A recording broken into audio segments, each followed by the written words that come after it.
Satan a convoqué une convention mondiale. Dans le message d'ouverture à ces esprits mauvais, il a dit « Nous ne pouvons pas empêcher les vrais chrétiens d'aller à l'église.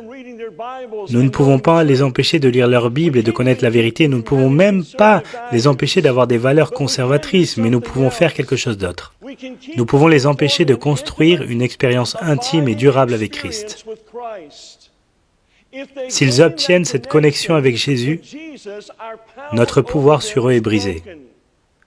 Donc laissez-les aller à l'église, lire leur Bible et avoir leur style de vie conservateur, mais volez leur temps, afin qu'ils n'aient pas le temps d'avoir une relation intime avec Christ.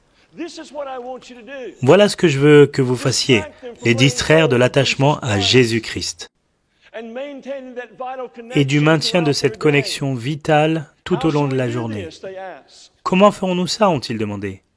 Gardez-les occupés dans les choses non essentielles de la vie et inventez de multiples plans pour occuper leur esprit.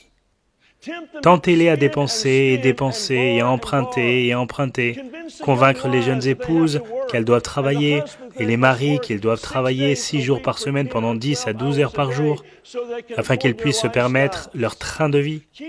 Empêchez-les de passer du temps avec leurs enfants. Tandis que leur famille se disloque, bientôt leur maison n'offrira aucune échappatoire à la pression du travail. Surstimulez leur esprit, afin qu'ils ne puissent pas entendre cette petite voix calme. Incitez-les à écouter la stéréo pendant qu'ils conduisent. Faites qu'ils gardent la TV, les vidéos ou les CD constamment allumés dans leur maison. Assurez-vous que tous les restaurants et magasins dans le monde diffusent constamment de la musique. Cela va brouiller leur esprit et briser leur union avec Christ. Remplissez leur esprit d'informations et de météo 24 heures par jour.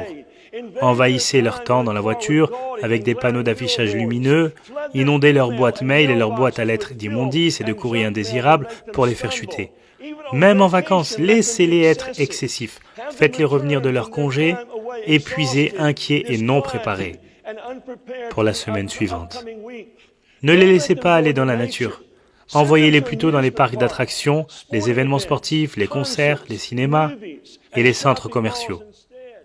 Et quand ils se rencontrent pour une communion spirituelle, ne les laissez pas parler de quoi que ce soit de profond ou de ce qu'ils affrontent. Découragez-les d'aimer sa présence quand ils sont ensemble.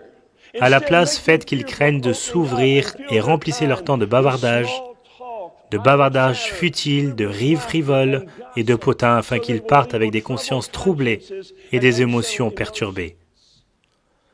Laissez-les participer à la conquête des âmes, mais remplissez leur vie de tellement de bonnes causes afin qu'ils n'aient pas de temps pour chercher la force de Christ.